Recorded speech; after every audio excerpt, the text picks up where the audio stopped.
Eso fue cero idea nuestra brillante. Eso fue, de nuevo, Rappi se lanzó como tienda de barrio. Y cuando se entregan a su vocación, fluyen. Et ne se comparant avec personne, on devient irréprochable. Y más recientemente una transformación cognitiva. Brutalmente informado de lo que te apasiona. Es una actitud frente a la vida. Yo soy lo que yo creo que tú piensas que yo soy.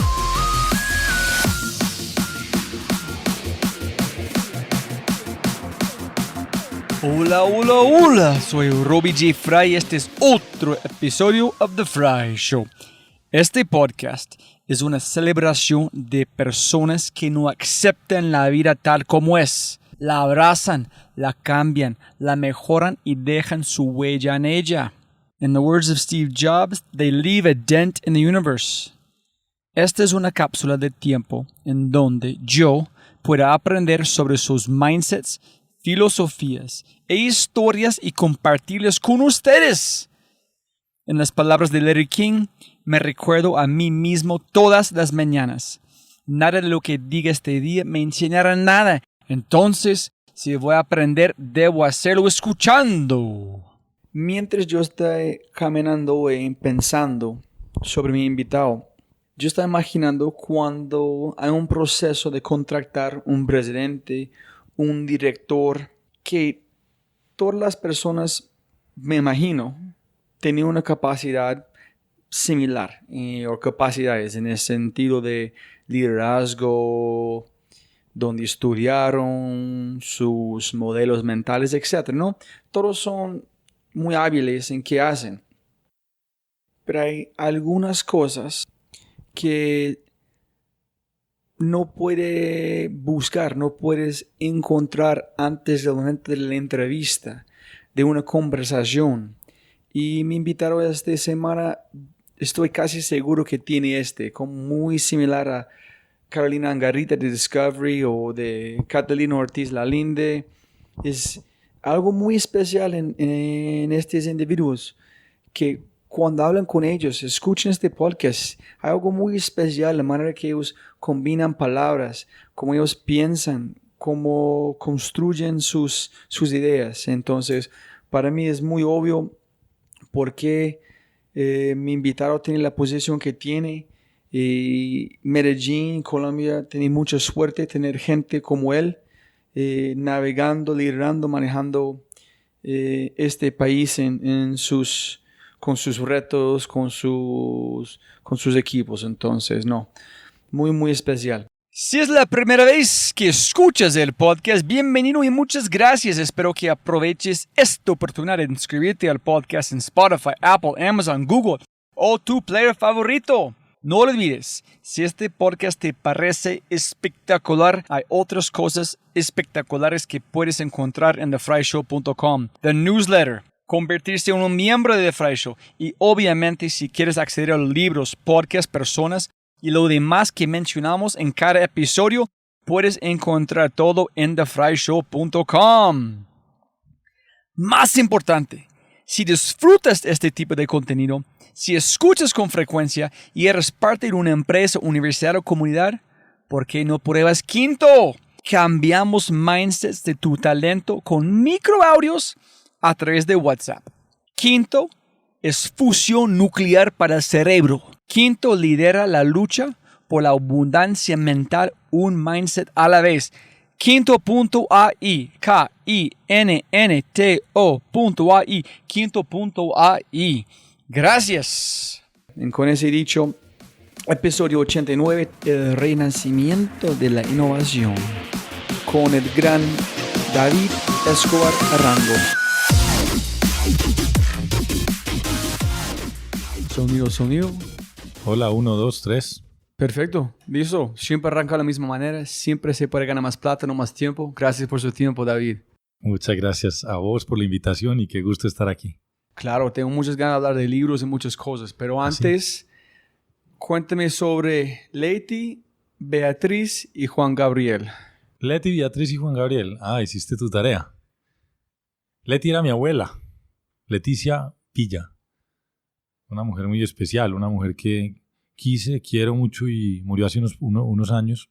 Ella es un referente de mi vida, una amante del campo, una enamorada de los animales, una mujer con una sabiduría ancestral muy poderosa.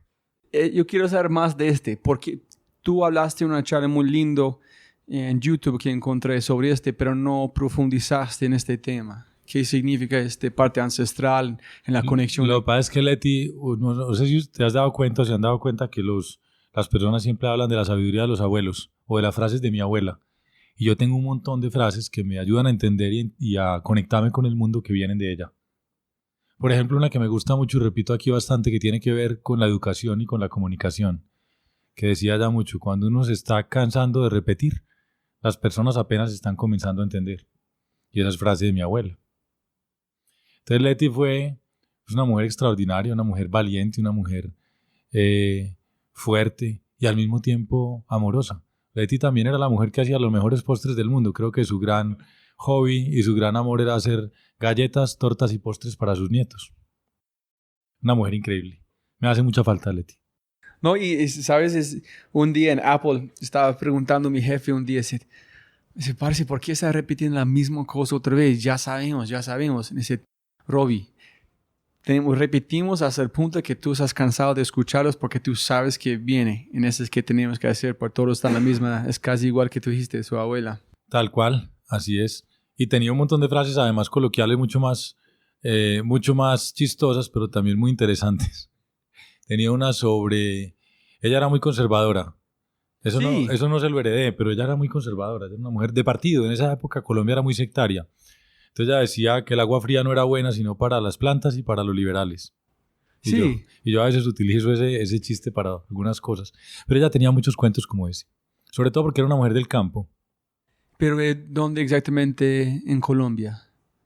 Ella nació en Medellín realmente, pero su familia y los lugares donde se movió mi familia fueron en el nordeste de Antioquia. En el municipio de Barbosa, al norte de Medellín, Don Matías... Y sus ancestros eran más de la meseta de Santa Rosa de Osos, Yarumal, por allá.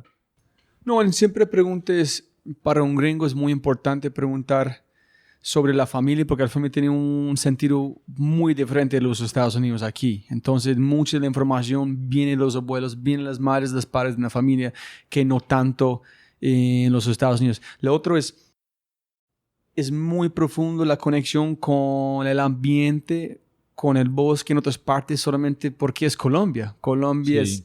Realmente yo creo que el amor mío por el campo viene de mi abuela, porque era una familia del campo, hija de un campesino, de un cultivador de la tierra, de un ganadero. Y me acuerdo que yo desde muy pequeño montaba a caballo. Desde los 6 meses me montaron en un caballo amarrado con una soga encima de una almohada. Y desde muy pequeño también caminaba solo por el monte, lo que llamarían el bosque en otras partes del mundo. Y allá vi monos y tigrillos y ocelotes y zorros. Y para mí eso era normal. Esa era parte de la vida de todos los días. Qué chévere. ¿Y su madre se llama Beatriz? Beatriz, mi mamá. ¿Y Juan Gabriel? Juan Gabriel, mi papá. Mi mamá está viva. Mi mamá es una mujer increíble. Mi mamá es una mujer de una familia súper trabajadora. Mi abuelo trabajó toda la vida en una empresa emblemática de Antioquia que se llama Coltejer. Mi abuela una mujer maestra en el sentido más profundo, maestra, mamá de maestras también, y con un sentido muy claro del valor de la educación. Y mi mamá, pues una trabajadora, toda la vida trabajaba un montón, me enseñó disciplina, me ayudó, alguna vez conté esta historia, me ayudó cuando un médico dijo que yo sufría de déficit de atención. Entonces lo primero que le dicen a un niño cuando sufre de déficit de atención o cuando se dice que sufre de eso es que le mandan una droga, una pastilla que se llama Ritalina. Y mi mamá decidió cambiar eso. Mi mamá me puso a armar rompecabezas de 2000 fichas. ¿En serio? Sí, en serio. ¿Cuántos años tenía? No sé, tenía 12, estaba en segundo de primaria. ¿Uno cuántos años tiene en segundo de primaria? 7, 8 años. Y primero, ¿quién dijo que tiene Pues algún médico o algún director de disciplina del colegio, que era una cosa que existía en algunos colegios. Entonces ella dijo, vamos a desarrollar la concentración, el foco, la capacidad de quedarte sentado, empezar un trabajo, ponerte una meta, terminarlo. Entonces yo siempre digo que mi mamá fue quien me enseñó a trabajar. Y de hecho todavía me da ejemplo porque es una mujer que cuando mi papá se murió siempre siguió trabajando para ayudarnos a nosotros a poder estudiar en la universidad y poder realizar nuestros sueños. Esa es Beatriz Elena. Pero más, David, tú piensas en trabajar, en enfocarse. Porque para mí, la gente que le gusta decir que ese niño tiene un problema de atención es que no es un buen profesor, no es capaz de dictar algo con suficiente energía que captivar o identificar a alguien que quiere como ser obsesivo con algo. Entonces, se parece que tu madre está ayudándote a enfocar en algo que es donde puedes poner toda su atención. Me ayudó a relajarme, a enfocarme, A relajarse. y a aprender a ponerme una meta y llegar a ella. Chévere. Su Sí, madre. Sí. Beatriz es una mujer increíble. Y Juan Gabriel, que era el hombre de mi papá, se murió hace ya 26 años. Un tipo increíble. Yo siempre digo, mi mamá me enseñó a trabajar y mi padre me inspiró para crear. Porque mi papá, a pesar de que era un empleado de un banco, era un poeta.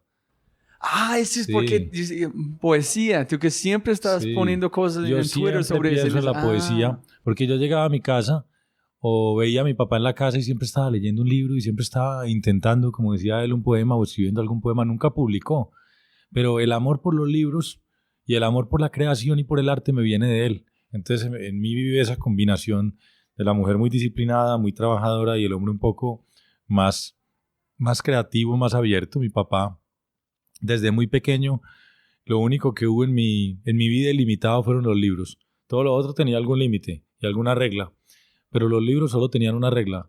Apenas termines uno, habrá otro del que tú quieras. Y no hay veto, el libro que yo quisiera, del tema que yo quisiera, del país, del mundo que yo quisiera. ¿Y tú preguntaste a sus padres una vez cómo se encontraron? Ellos. Sí, como un trabajador, como este hombre artística, poeta. Pues él igual también trabajaba en un banco, entonces también venía del mundo de la empresa. Pero se encontraron muy jóvenes en la universidad. Ellos se conocieron en una universidad aquí de Medellín que se llama EAFIT. ¿En serio? Sí, los dos estudiaron en EAFIT. Mi mamá becada por la empresa donde trabajaba mi abuelo, por Coltejer. Y mi papá también estudiando en EAFIT. Y creo que la historia es bastante superficial, pero al final terminó en una gran historia de amor. Y es que en EAFIT había reinados de belleza, algo que ya afortunadamente no existe. Porque creo que no, digamos, en la época era normal, hoy en día ya tenemos una valoración completamente distinta del rol de la mujer y del valor de la mujer. Pero entonces mi mamá quedó de virreina en ese reinado de belleza de la universidad. Y mi papá dijo, yo quiero conocer a la virreina, y después encontró una mujer increíble. ¿En serio? Sí.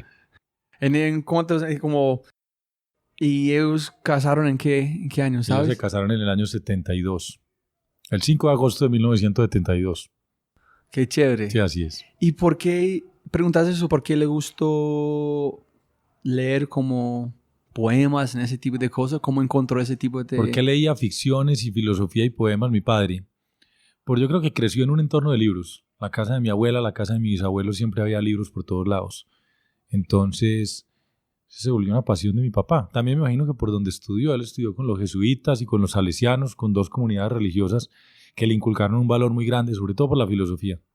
Pero bueno, también me imagino que sus amigos y Medellín, la Medellín de su época era una Medellín con mucha literatura. ¿Y vos encontraste los libros en qué edad? ¿Desde sus principios o llegaste a un punto cuando empezaste a enamorar con los libros? Yo desde que me acuerdo estoy enamorado de los libros, siempre tengo un libro a mi lado, o muchos. Siempre tengo libros en mi mesa de noche, siempre leo al despertar y antes de dormir, siempre leo en vacaciones, casi desde que tengo memoria. Me acuerdo un día que estaba en la finca de mi abuela en unas vacaciones, debía tener 5 o 6 años, a nosotros nos mandaban para allá, a la finca de los abuelos, a estar en el campo, a ponernos en contacto con la naturaleza y con el trabajo también del campo. Y mi papá llegó un sábado a visitarnos, porque él trabajaba en la semana, entonces llegaba el sábado y llegó con 2 libros que nunca olvidaré, 2 libros además clásicos de la literatura. Uno, Robinson Crusoe, de Defoe, y el otro, La isla del tesoro, de Stevenson. Y yo tendría 6 años cuando ya estaba leyendo esas novelas completas. Y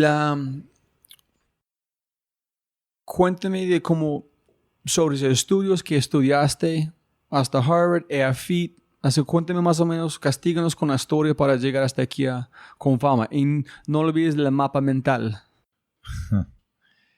Yo estudié en un colegio de Envigado, de Medellín, pues de Antioquia, que se llama el Colombo Británico. Es un colegio increíble porque tiene un poco el tema del inglés, también la interculturalidad. Entonces, eso me generó una manera distinta de ver el mundo.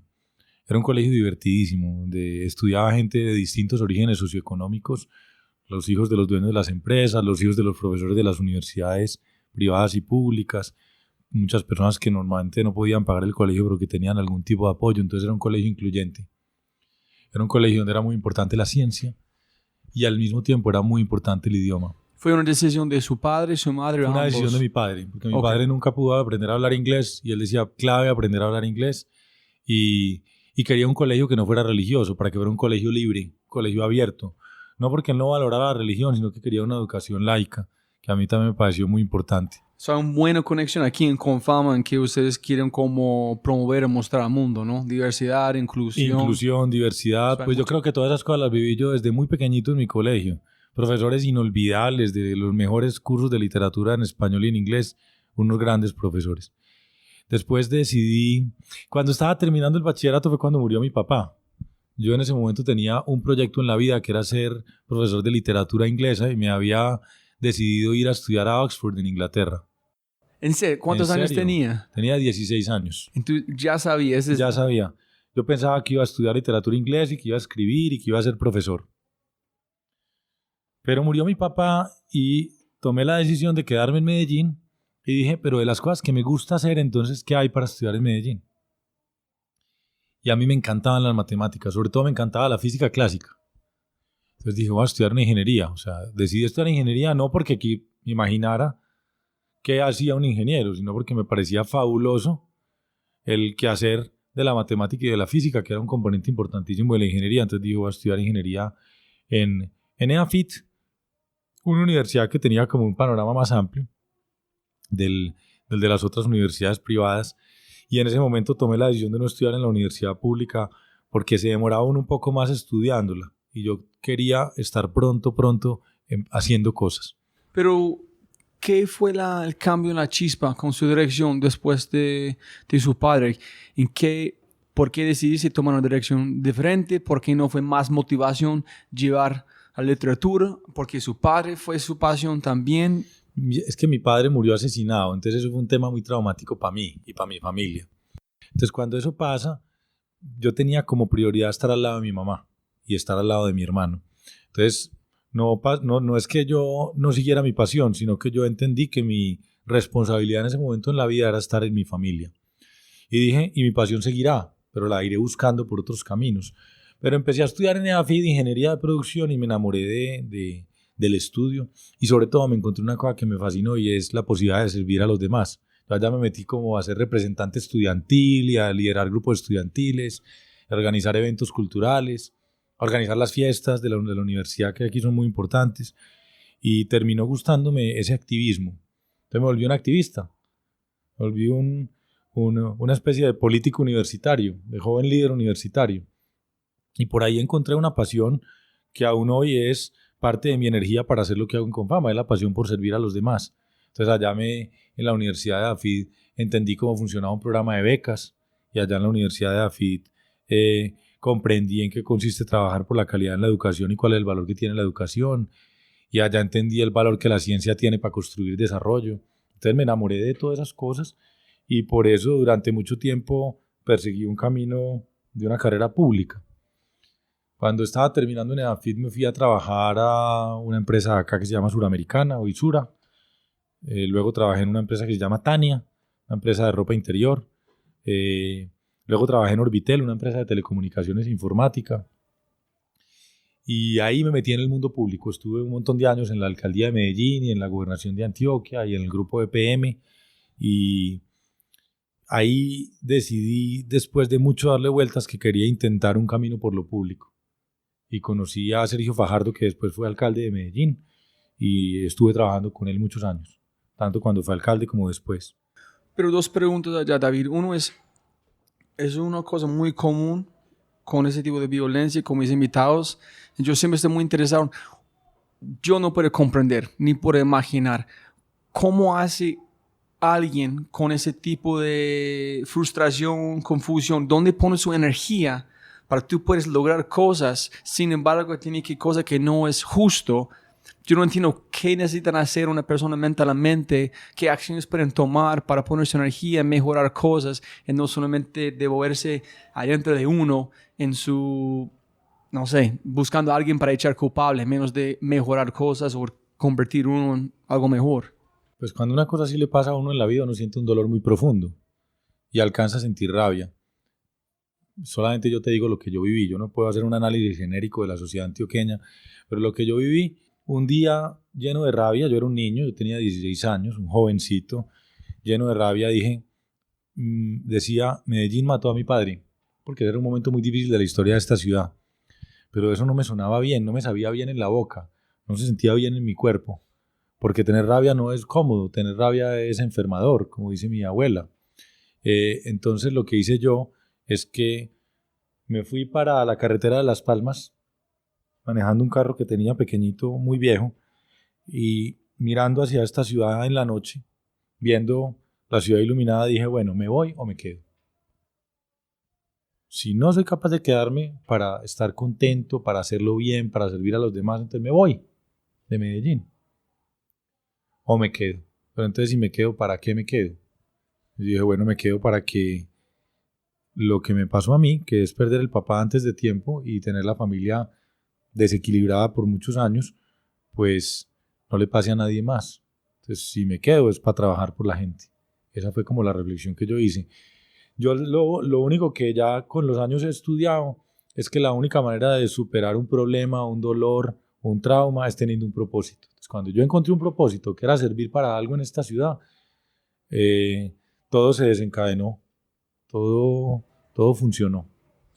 ¿Qué son los principios, propósito, gerencia? ¿Qué son los hay 4 capítulos, algo que...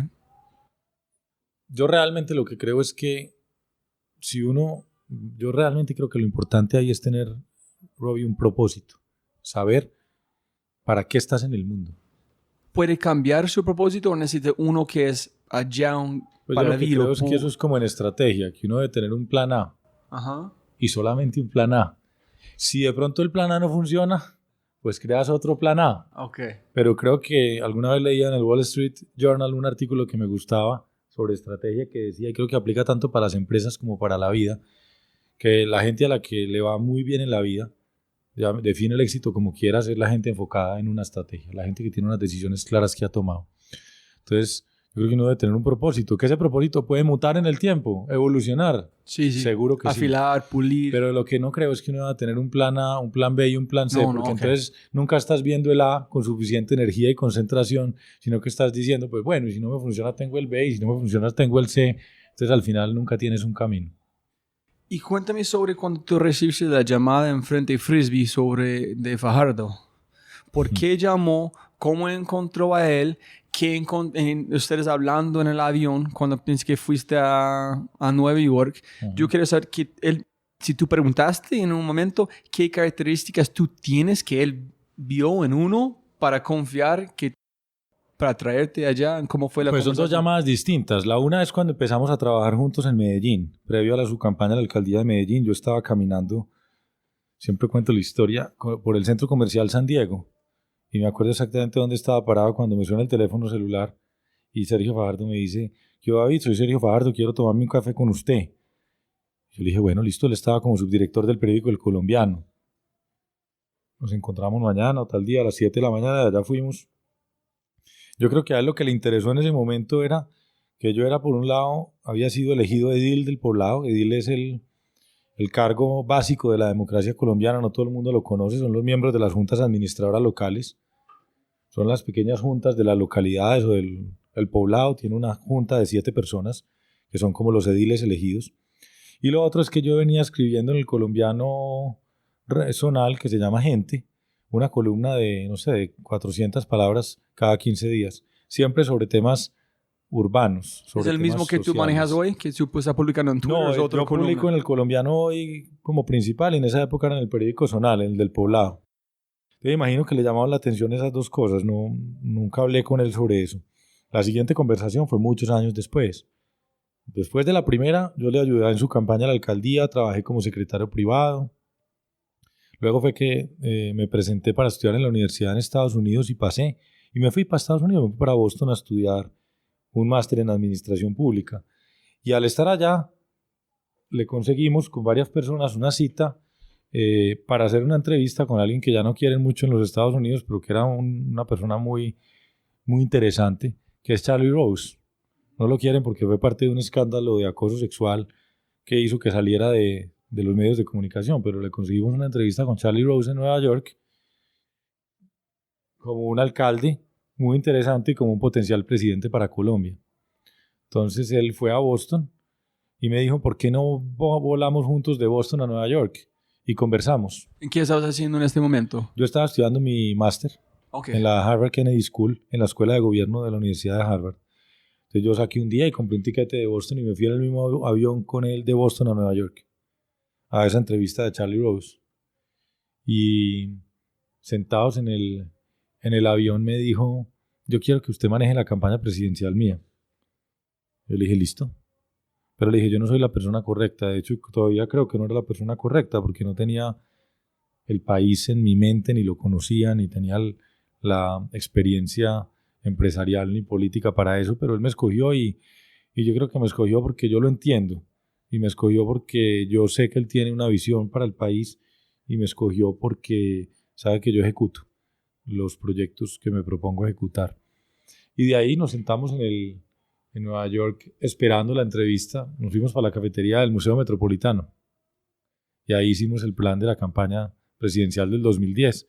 Eso para mí ya es como si me hablaras de la época jurásica, porque yo ya estoy muy lejos de ese mundo de la política. Lo valoro y me parece importantísimo que haya gente en la política, pero me retiré para siempre de eso. Y pues tengo la amistad con Sergio Fajardo y lo admiro mucho, y creo que debe haber políticos como él, no solo él, sino muchos, pero yo me salí. Pero sí es como si me hablaras de otra vida, yo empiezo a pensar y digo, ¿esto sí me pasó o me lo imaginé? Pero ¿por qué has preguntado qué han visto en vos que van a confiar para hacer qué capacidad, como herramientas, como hábitos que tú tienes que están admirando que trabajar con él la primera vez, en la segunda vez? Nunca pregunté, ni me imagino que vio una persona que se comunicaba bien, capaz de organizar y liderar proyectos, decente. No creo que haya visto mucho más. Ok. No, está interesante porque hay un hombre en este podcast que se llama Miguel Silva, sí. que manejó parte para Gaviria, en donde ya recibió una llamada también, igual, ¿quieres como viajar con nosotros? Como rodeando con una chaleco antibalas, con un cirujano, como por un tour siguiendo con Santander. Y dijo, listo. ¿Cómo hicieron? Que fue coraje inconsciente, solamente hacerlo. Yo lo que creo es eso, que cuando uno tiene un propósito, como decíamos ahora, mi propósito era prestar un servicio y sigue siendo prestarle un servicio a este país, ahora no desde lo político, sino desde lo social, uno siente cuando es lo correcto. Uno sabe y uno dice, esto conecta, yo puedo hacer bien eso. Puede que no tenga todo, pero uno dice, tengo una brecha suficientemente no tan grande como para que la pueda cerrar en el camino. Y al mismo tiempo siente uno la adrenalina de prestar un servicio grande, de hacer una cosa superior a uno mismo. Yo creo que es una mezcla de adrenalina con imprudencia, con coraje. ¿Y cuánto tiempo estabas allá? ¿Y cuando terminaste, qué hiciste? ¿Cómo llegaste a Confound? No, yo terminé la maestría en los Estados Unidos y me vine a Colombia y hice muchas cosas. Manejé la campaña presidencial de Sergio Fajardo, luego terminó con Antanas Mocus en esa época. Luego trabajé en una empresa que quiero muchísimo, que se llama UNE, que hoy es parte de Tigo UNE. ¿Mismo edificio? Sí, en el mismo edificio en el que estamos hoy. Trabajé como vicepresidente allá. Disfruté mucho porque me tocó viajar por todo el país. Montamos todo el programa de ciudades digitales y de escuelas digitales y para mí fue una gran escuela. Luego trabajé como director de planeación de Medellín, que fue el último cargo público que tuve, con el exalcalde Aníbal Gaviria. Y de ahí decidí retirarme de la política. Y ahí fue cuando hice el mapa mental por el que me preguntabas más temprano. El primer mapa mental que hice lo hice cuando renuncié a la alcaldía de Medellín. ¿Pero por qué hiciste un mapa mental de todas las cosas? Yo no sabía que era un mapa mental, ni nunca había visto un libro de mapas mentales, ni nadie me había explicado nunca eso. Pero yo la verdad estaba perdido porque durante muchos años había construido una carrera alrededor de lo público, local y de lo político, y de pronto tomé la decisión de renunciar a la alcaldía de Medellín por la misma razón que en algún momento en un avión o en una llamada telefónica dije sí. En un momento sentado en mi oficina de la alcaldía de Medellín dije no más. Y renuncié y me senté en un pequeño apartamento que tenía por aquí alquilado en el barrio Provenza, en una salita microscópica. Solo tenía un sofá y una mesa. Y yo dije, ¿y qué voy a hacer? No tengo trabajo, no tengo dinero, no tengo novia, no tengo carrera, de hecho. Y dije, bueno, pero he hecho muchas cosas que me apasionan. Entonces me senté y dije, voy a hacer lo que me apasiona. Y cogí un papel grande, en blanco, y escribí lo que quería hacer. Dibujé con unos colores, con unos marcadores de colores, dibujé lo que quería hacer y me acuerdo muy bien que lo primero que dije que es como una locura bien, dije, yo no tenía trabajo ni tenía dinero y dije, voy a regalar el 30% de mi tiempo. ¿30? Sí, yo dije, voy a regalar el 30% de mi tiempo a causas sociales. Y lo segundo que dije es, voy a hacer algunos negocios. Por primera vez en mi vida dije, no por primera vez, ya había hecho algunos emprendimientos con mi hermano y con algunos amigos, pero por primera vez dije, voy a consolidar un patrimonio económico y voy a ser más consciente de que el dinero no es todo en la vida, pero hace falta. Entonces dije, voy a emprender en algunos temas, pero dije negocios que me parezcan bellos y justos, que me parezca que son bellos y que prestan un servicio a la humanidad. Y dije, ahí voy a hacer trabajo económico, digamos. Y lo otro es decidí hacer consultoría y me volví consultor y creé una pequeña firma de consultoría en los temas que más me apasionaban. Yo dije, ¿a mí qué me gusta? Me gusta el desarrollo urbano. ¿Qué más me apasiona? Me encanta la educación. ¿Y qué más me gusta? Me gusta el emprendimiento. Y dije, voy a montar un portafolio de servicio. Por eso trabajé con Catalina Ortiz, que tú la conoces, en Impulsa Colombia, en la Fundación de Impulsa Colombia, con Alejandro Salazar en el estudio de Escalando el Emprendimiento que alguna vez hicimos para las cámaras de comercio de Colombia. Y empezaron es muy bonito porque escribí eso en una hoja de papel, como los 3 mundos, el voluntariado social, los negocios bellos y justos y la tarea como consultor alrededor de lo que me apasionaba. Y escribí como 30 correos electrónicos diciendo, quiero trabajar en esto, estoy ofreciendo mis servicios. Y como a la semana o a las 2 semanas me llamaron de Confama. Y me dijeron, alguien que todavía trabaja en Confama, Juan Diego Granados, y me dijo, venga, trabaje con nosotros que nos gusta su modelo para gerenciar proyectos en instituciones sociales. Y me fui a trabajar con Confama unos meses, pero solo como asesor. Nunca me imaginaba que 6 años después iba a ser el director de Confama, ni mucho menos, ¿qué tal? Pero fue muy divertido y fueron 3 años haciendo consultoría y construyendo valor social y económico y recorriendo el país y viajando por el mundo hablando de lo que hacía y los disfruté muchísimo. Pero los mapas mentales se me volvieron una herramienta. Muchos años después supe que existía el modelo de mapas mentales y me hablaron de Tony Buzan y bueno, ya lo vuelvo una herramienta periódica para la creatividad, para la planeación, para la visión. Pero yo nunca he escuchado usarlo como una mapa mental para mi vida, solamente para un proyecto, pero nunca... Pues yo lo hice para mi vida. Y de hecho en el mapa mental de aquella época ponía que quisiera trabajar en instituciones sociales como Confama. Esa fue una de las 2 opciones o 3 que escribí. Bello y servir. Los negocios, Como... la belleza y el impacto, para ponerlo en otro término. Y puede ser su padre, creatividad, y su madre, el enfoque, disciplina. Puede ser un encuentro de esos mismos 2 orígenes, de esas 2 raíces mías. Yo nunca lo había pensado así, pero está bonito.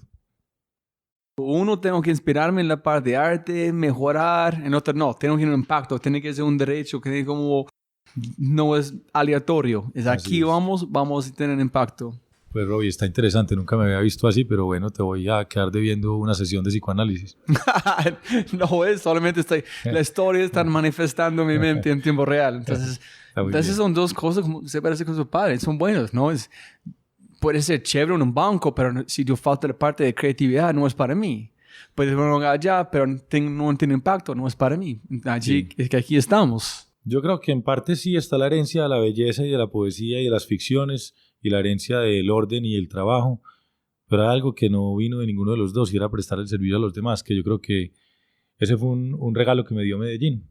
Y es haber crecido acá, haber sufrido acá y haberme enamorado aquí y haberme metido debajo de la piel de la ciudad, me hicieron dar ganas de prestarle un servicio a la gente, servir para algo en la vida más allá de mi propio beneficio. Yo admiro mucho gente como vos, como Esteban, como Kathleen, personas que pueden trabajar en cualquier otro lugar si quieren, pero por alguna razón que todavía yo no puedo tocar, vuelvan a su tierra, a Cali, a Medellín, a Bogotá, para tener un impacto, mejorar las vidas de las personas. Entonces es muy importante para mí esta cosa que Colombia tiene, que la gente salen y vuelven para tener un impacto. Pero yo no sé por qué quieren acá no ir al otro lugar. Yo creo que hay dos cosas, Roby. La primera es que puede que haya algo de superstición y es no por nada nacimos aquí. Sí, yo también creo que uno puede ser el mismo ciudadano global y tiene que tener raíces. Uno puede ser del mundo y volar, pero tiene que tener raíces. Y yo creo que parte es reconocer que mis raíces están en este lugar. Y a mí no me da susto decir que yo prefiero trabajar acá que en Nueva York, o prefiero trabajar acá que en París. Podría trabajar en Nueva York o en París el día de mañana, no pasa nada. Pero entre tanto siento que tengo una responsabilidad con esta tierra.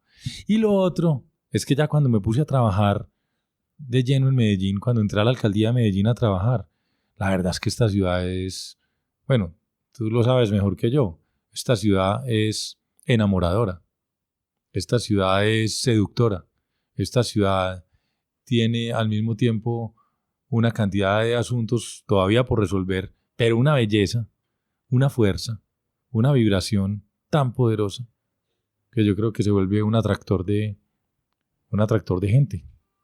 Sí, la gente dice, pero mucha gente no, para mí no ven el poder que tiene Medellín. Para mí yo vivo en un lugar que gente viajan para ser turista. Yo vivo aquí. Yo estoy en vacaciones cada día que yo despierto, camino a mi trabajo. Pero otro tema es, ¿cuánto tiempo estaba consultor antes de llegar a ser director de Confam? Estuve como 2 años y pico de consultor. ¿En cómo llegaste aquí? ¿Cómo fue la llamada?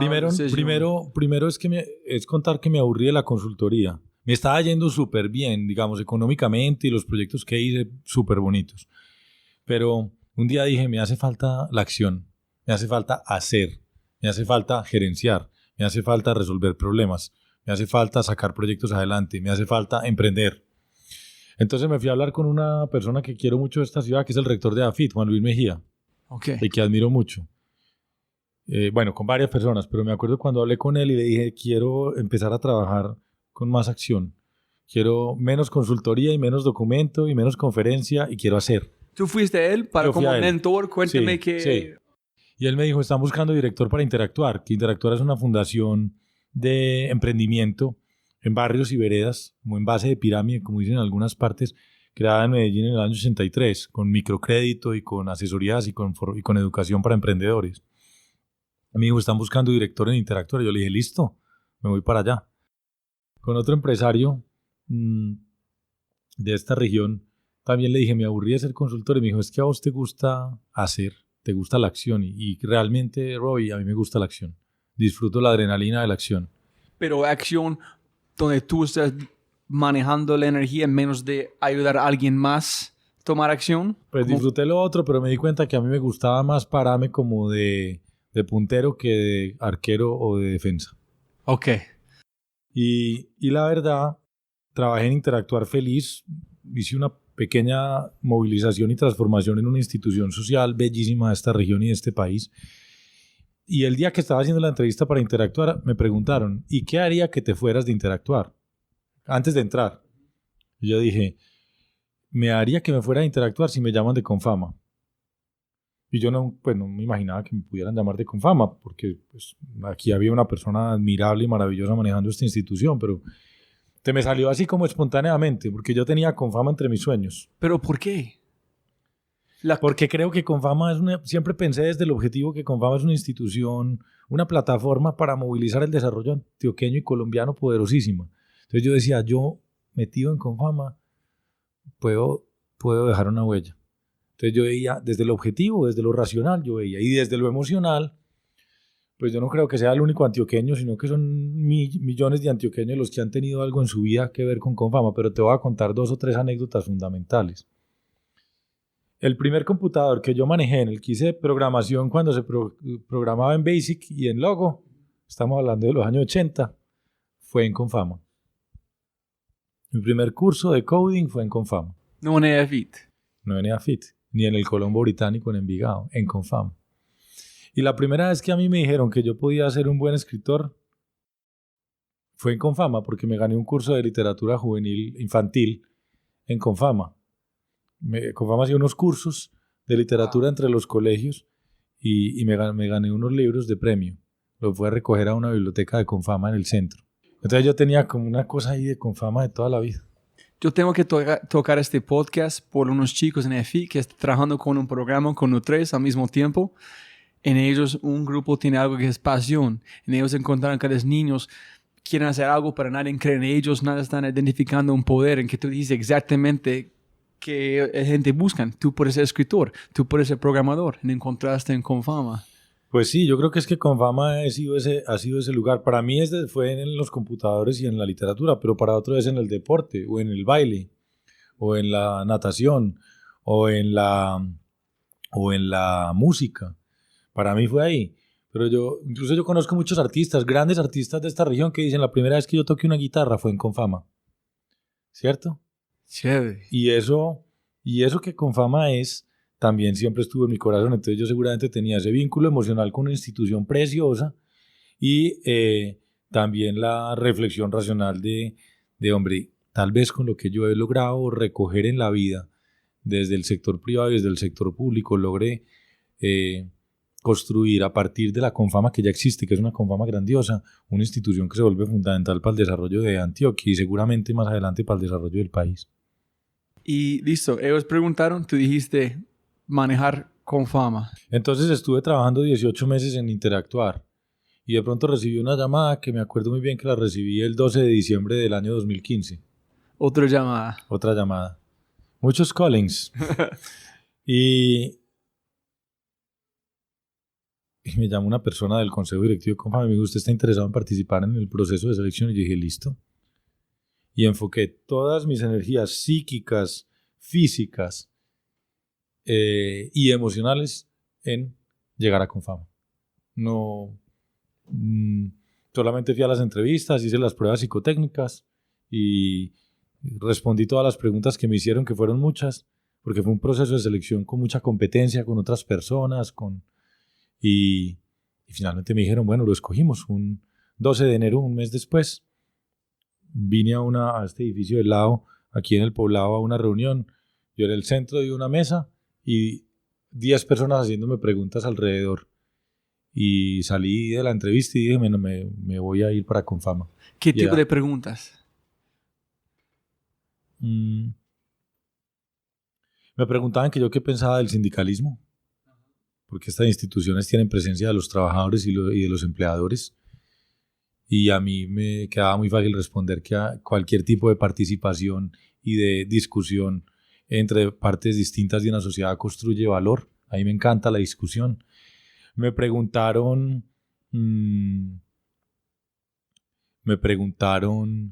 qué haría ante distintos posibles dilemas éticos que me podía encontrar en este trabajo y respondí.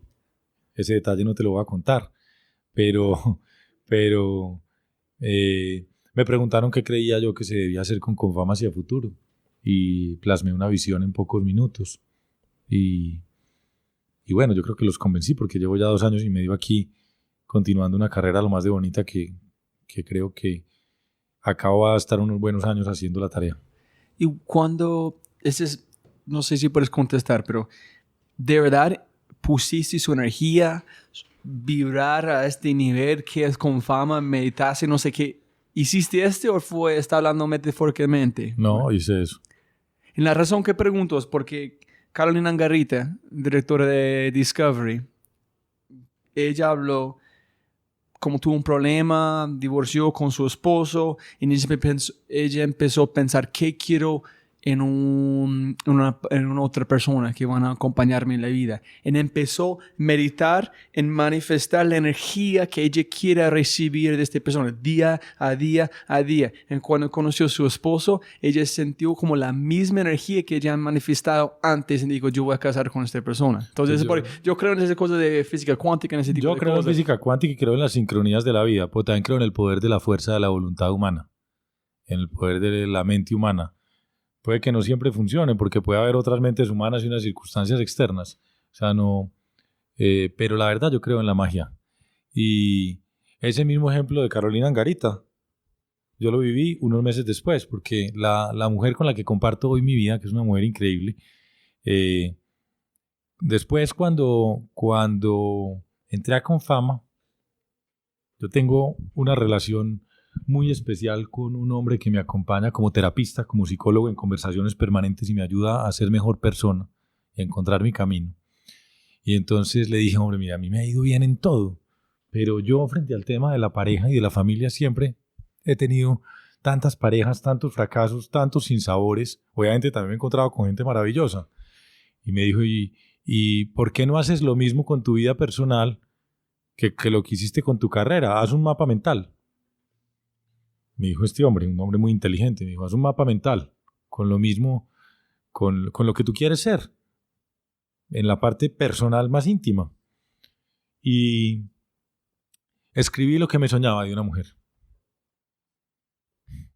Y a los 2 meses esa mujer estaba en mi vida, con todo lo que me soñaba, hasta un nivel de detalle que no voy a contar en esta entrevista, pero que solo cuento la anécdota. Es cuando ella lo vio por casualidad, dijo, esto no puede ser cierto.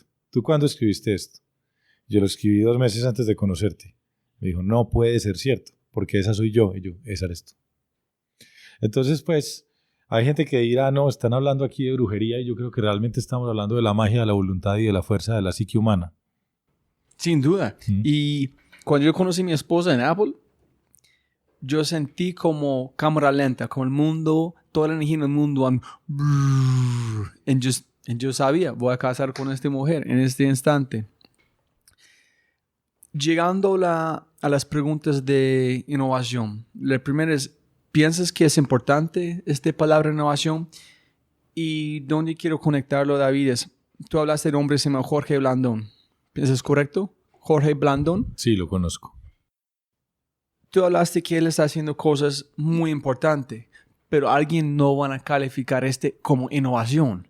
Pero mantiene un poder en la sociedad que ayuda a muchas personas. Entonces, ¿dónde está la línea de innovación? Es importante separar esas dos cosas. Listo, man es un super apoyo por la humanidad, pero no es innovador. Pero es que mira, por ejemplo, si uno mira la definición de innovación del libro, digamos una que esté de moda en Colombia ahora, que es la de la OSD, dice que no funciona como innovación, sino ese cambio que tú haces o en producto, en servicio, en proceso o en modelo de negocio que genera valor en un mercado. Ajá. Y yo realmente creo que esa es una mirada limitada. Ese es un tipo de innovación, sin duda. Es la innovación empresarial, la que genera valor en un mercado. Quiere decir que hay unas personas, unas empresas que deciden que hay un valor superior y pagan por él. Solo que yo creo que la innovación es mucho más profunda.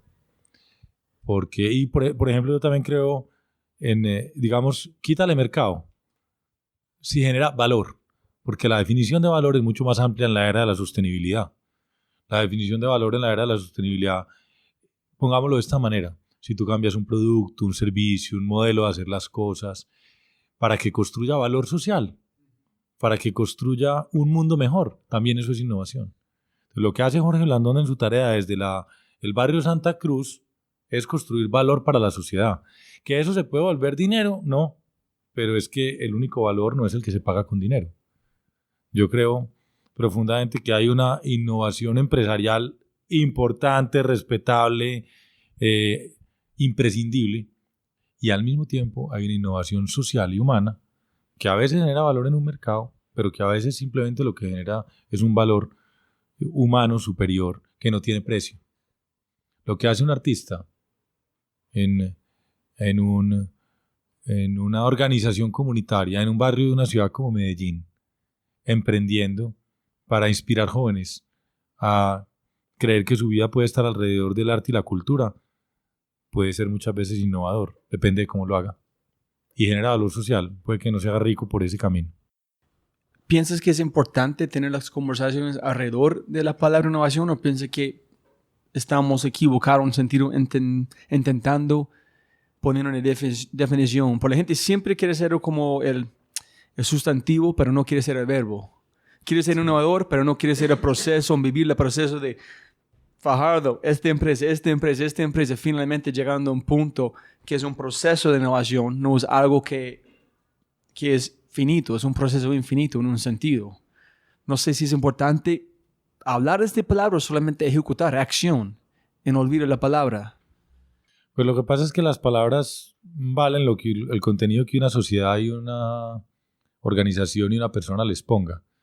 La palabra en Antioquia, en Medellín, está un poquito gastada. En el mundo empresarial global también está un poquito gastada porque se repite tanto que pierde sentido. Es como si se desgastara, como si se perdiera el brillo. Pongámoslo de esta manera. Yo creo que la conversación puede ser más alrededor de el mundo tiene unos problemas, unos desafíos. La humanidad tenemos unos desafíos para poder sobrevivir, para poder florecer, para poder crear, para poder ser mejores y vivir más felices. Esos desafíos hay que resolverlos. Probablemente la solución a esos problemas no está en los métodos de toda la vida que nos trajeron acá. Entonces, ¿tiene que haber cambios en los métodos? Sí. ¿Profundamente radicales? Seguro que sí, por el momento tan particular que vivimos como especie. Lleno de abundancia y lleno de maravillas, pero al mismo tiempo lleno de desafíos. Entonces, digamos que con o sin el uso de la palabra innovación, sí tenemos que preguntarnos todos los días cómo vamos a resolver cada día mejor, de una manera diferente, los desafíos que tiene la sociedad humana. En el caso de Colombia o de Antioquia, pues los problemas que tiene Antioquia y Colombia, que no son tan distintos de los que tiene la humanidad. Entonces, en otras palabras, puede que no hables de innovación usando la palabra, pero que tienes que hablar todos los días de cómo resolver problemas de una manera diferente, sí. David, ¿qué es tu opinión de talento humano? ¿Y en dónde me voy con este? Si tú haces como un emprendimiento, tienes sangre en el juego, tienes skin in the game, como dice Nassim. Trabajas en una empresa grande aquí en Colombia. ¿Por qué quieres arriesgarse cuando tienes un sueldo que viene, ganas, tienes su cosa, su carro, etc.? Si yo voy a arriesgarme con una idea loca en intentar forzar Colombia adelante en el mundo, posiblemente alguien va a juzgarme, perder mi sueldo y no tener las cosas que yo pienso son felicidad. Entonces, para mí, talento humano es todo en Colombia, pero yo todavía no he encontrado cómo manifestarlo en crear una cultura que vibran con cambio, con ambigüedad, para arriesgarse, para mejorar cosas, sin perder estas cosas que ellos piensan que son felicidad. Para mí son solamente objetos físicos, no son reales en un sentido. Uno de los mejores consejos que yo he recibido desde cuando empecé a trabajar en Confama fue de Gonzalo Restrepo, el expresidente del Éxito, que me dijo: todos los presidentes o CEOs, al final, o directores de empresas, al final solo son gerentes de talento humano. Sí, porque es que si tú quieres hacer innovación, tienes que buscar a la gente innovadora, tú sola no la haces. Si quieres hacer buenas finanzas, tienes que buscar a la gente financiera buena. Buscarla, seleccionarla, traerla, enamorarla de tu equipo, desarrollarla. Eso es lo primero que pienso, que un director de una empresa, ante todo, tiene que ser un gerente de talento humano. Y ese me parece un consejo para toda la vida.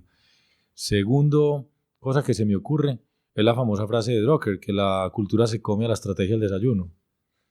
Entonces, yo creo que uno puede tener las ideas más brillantes, la estrategia más perfecta, el PowerPoint más emocionante, el mejor documento, pero es la cultura organizacional. Y esto aplica para un emprendimiento de 5 personas o para una organización de 4.000 como nosotros, la que define hasta dónde vas a llegar en esa estrategia. Eso es como lo segundo que pienso cuando ¿Ese me es hablas del propósito talento humano. o estrategia? Lo que pasa es que las estrategias más poderosas tienen que partir de un propósito. Sí, porque es de la historia que puedes contar. Un propósito no es la única cosa de estrategia, porque yo creo que una estrategia sí es una serie de decisiones que yo tomo para hacerme único. Pero lo primero es existencial. Si yo no sé quién soy, no puedo decidir cómo ser mejor dentro de ese ser que soy. Cómo ser el mejor yo posible. Entonces, en las empresas es lo mismo. Una estrategia sin un propósito superior es insípida. Utilizar una palabra física, no sabe a nada, ¿cierto? No tiene sabor, no tiene gusto, no tiene picante. El propósito es el picante de la estrategia. un hombre, Freddy Vega, hablando de pymes, dijo, las pymes necesitan contar una mejor historia. Tienen que contactar 10 personas fenomenales, menos de 40 personas mediocres. Y la única manera de contactar a esas 10 personas es si tienes una historia a contar. Sí, puede ser una panadería, pero ser la mejor panadería en Antioquia, con cosas orgánicos, implementando todos como campesinos, y la gente va por allá. Pero nosotros no somos capaces, muchas personas, yo pienso, contar una historia porque no tenemos un propósito que es la combustible por esta historia. Hay una cosa que a mí me gusta pensar siempre, es que uno tiene que manejar las empresas como si todos los empleados fueran voluntarios. Tú ahorita hablaste del miedo de perder el empleo y tal, y yo creo que si uno tiene un buen propósito personal y lo irradia y coincide y vibra en armonía con el propósito de la organización que maneja, las empresas que trabajan con uno, las personas, que trabajan con uno, van a encontrar también una alineación muchas veces entre su propio propósito personal y el de esa organización. Y entonces, de esa manera, no va a haber como una limitación entre lo que yo hago en mi trabajo y lo que la empresa quiere, sino que yo me voy a sentir parte de eso todos los días. Eso es lo que yo me imagino que puede pasar. Hay un hombre de Netflix que dijo, cuando él estaba empleado, su reto fue sacudir su jefe cada vez con ideas locos. ¿Por qué no hacemos este? ¿Por qué no hacemos este? En el momento que él convirtió en el jefe, dijo, yo necesito entender, yo no quiero sentirme cómodo. Yo quiero sentir esta presión de mi equipo, forzándome a pensar diferente para cambiar. Uh-huh. Mi trabajo como un jefe es sentir incómodo constantemente porque mi equipo está forzándome a pensar diferente. Ese es su trabajo. ¿Cómo tú qué quieres de sus equipos, de sus personas en esta empresa para vos y toda la gente junto puede llevar a Antioquia en Colombia adelante? ¿Qué necesitas de sus personas, sus equipos? Mira, nosotros en Confama decimos que las familias son lo que conversan y que las organizaciones son lo que conversan y que las sociedades son lo que conversan. Entonces, si algo quiero yo de la gente que trabaja conmigo es que esté dispuesta todos los días a conversar a partir de hechos, a partir de imaginaciones, a partir de datos, pero que nunca le dé susto decir lo que tiene en la cabeza o decir lo que tiene en el corazón. Es decir, la invitación permanente esa, nunca quedarse callado. Siempre enfrentar las conversaciones y plantear conversaciones. Y puede que al principio la conversación no parezca muy brillante o muy productiva, pero si la gente está presente, dispuesta a conversar sobre los problemas de la sociedad o de la organización que maneja, pues la gente misma en esa conversación va construyendo las soluciones y va construyendo el camino. Entonces, si yo tuviera que pedirle una sola cosa a mi gente es conversen mucho. Yo no me acuerdo como quien dijo en el podcast que hablando de innovación, dijo innovación, una de las claves es comunicación. Si la gente no habla, no hay innovación. La innovación es una conversación constante que nunca para. Es como casi exactamente lo que tú dijiste. Bueno, tiene mucho que ver con eso, sí. ¿Qué, en tu opinión, son 3 cosas que tiene que hacer para innovar y 3 cosas que tiene que parar a hacer para innovar, que tú has visto en Colombia en las empresas? Sí, no, a veces tú puedes contarme cuál quieres, pero a veces las cosas de parar haciendo es más importante de las cosas de hacer. The not to do es mejor de las to do's. Si paramos de esas 3 cosas, no hay problema. Pero la gente siempre quiere arreglar más cosas a hacer. A veces es mejor parar haciendo y hay éxito. Entonces no sé qué es tu opinión de las cosas para innovar. Pensando en Colombia. Yo, por ejemplo, creo que las empresas de Colombia necesitan más poesía y más arte. Y creo que eso es fundamental para tener más innovación. Creo que la gente que trabaja en las empresas colombianas debe oír más música, debe leer más, debe exponerse a más teatro, deben viajar más por el mundo. Eso es lo primero que creo. Creo que la otra cosa que hay que hacer es no dejar de leer ni un solo día de la vida. Una curiosidad infinita. Ese es el segundo de lo que sí hay que hacer. Y el otro, también creo que es muy importante y es construir una cultura de afecto segura. Yo creo que las organizaciones que tienen una cultura de afecto, en inglés también sería la palabra safety, de seguridad, no en el sentido de comodidad, sino en el sentido de que yo sepa que puedo hablar y que tú no me vas a juzgar y vas a decir, este es un tonto. Que yo sepa que me puedo equivocar y que tú vas a saber que ese error es la escala para subir a una escalera superior. Entonces, yo haría esas 3 cosas, más poesía y más arte, más lectura, mucha lectura y un sentido de seguridad, de afecto empresarial. Necesitamos empresas donde haya gente que se quiera más. Hablando de lectura, los 3 libros que han como tenido un impacto más grande en su vida, o los 3 libros más recientes en su mente que piensa que son poderosos, que cualquier persona debe leer.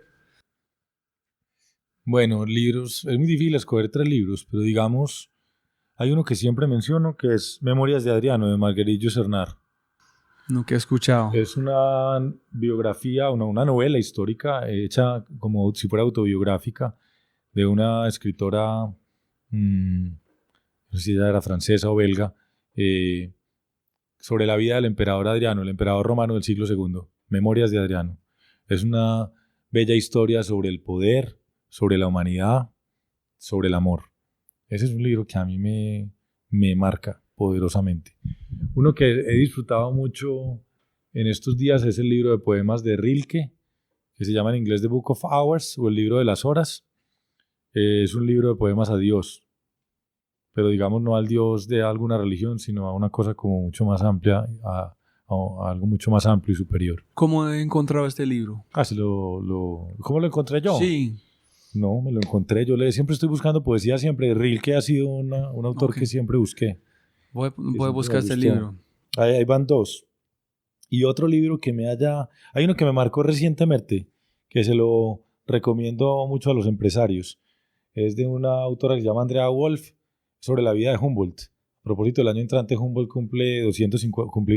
se celebran los 250 años del nacimiento de Humboldt. Se llama La invención de la naturaleza.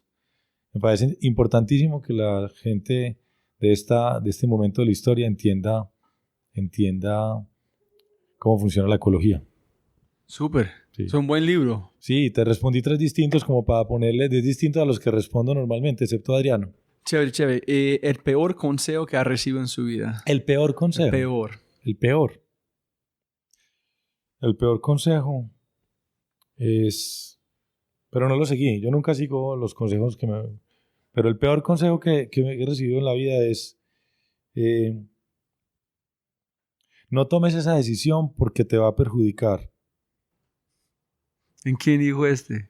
¿O no puedes decir? Alguien me dijo, no renuncies. Que si renuncias a tal trabajo o a tal carrera, nunca vas a encontrar el éxito. Yo dije, no. Yo sigo por mi camino. Es un consejo que me han dado 2 veces y me han dicho, en el fondo me han dicho, no renuncies por miedo. No sabes qué va a pasar al otro día. Yo dije, no, al contrario. Además a mí me gusta el miedo, porque después del miedo viene el descubrimiento. Y si puedes dejar un mensaje a toda la gente en América Latina escuchando, que en un momento van a vibrar su celular, allá es un mensaje de WhatsApp, de voz, ¿qué mensaje vas a dejar por toda la gente? ¿Qué mensaje? Hay un poema de Pessoa, el poeta portugués, que me dicen que está en su epitafio en la tumba de él en Portugal. Voy a decir solo un verso y me inspira mucho y además es mi forma de enfrentar mi propia vida y es: para ser grande, sé entero. Pon lo que eres en todo lo que hagas. Listo. David, ¿algo más quieres mencionar a la gente escuchando antes de terminar? No, muchas gracias a vos, Roby, por esta conversación muy divertida, inesperada. Me imaginaba algo diferente, pero bueno, está muy bien. Listo, David. Como arrancamos, siempre para ganar más plata, no más tiempo. Muchas gracias por su tiempo. Gracias, Mauricio. Como siempre puedes ganar más plata, pero no más tiempo. Muchas gracias por escuchar. Espero que hayas aprendido algo, te hayas inspirado y te sientas con ganas de hacer algo imposible. No olvides, si este podcast te parece increíble, hay otras cosas maravillosas que puedes encontrar en thefryshow.com, el newsletter, convertirse en miembro de Fry Show y obviamente si quieres acceder a libros, podcasts, personas y lo demás que mencionamos en los episodios, puedes encontrar todo en thefryshow.com. Y con ese dicho, hasta el próximo episodio. Chao.